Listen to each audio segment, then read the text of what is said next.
នេះ scramble 9មិញ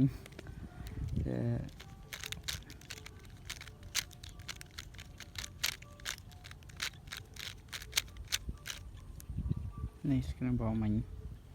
9 second ខ្ញុំលេងចេះបងឡើយដាក់ក្រោមឃើញពណ៌បៃតងយើងត្រូវ2 ដងមកដល់ក្រោមនេះតែនេះតែថាក្រោះវានៅតែមួយជ្រុងហ្នឹងនេះណាមើលឃើញទាំងអស់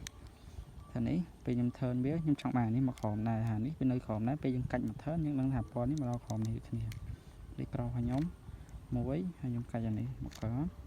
ធ្លាក់នេះចោះនេះខ្ញុំបែកទៅខាងក្រោយបាទខៀវ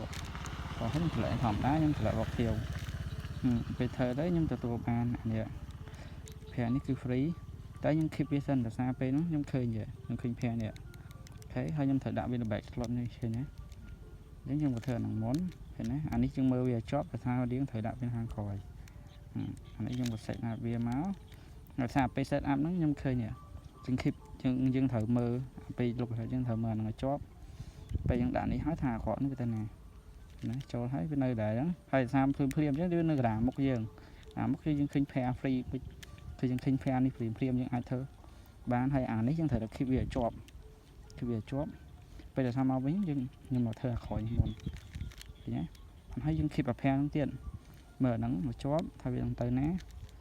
មកដល់វានេះហើយក៏ធ្វើភារធម្មតាហើយជេរ firm កប់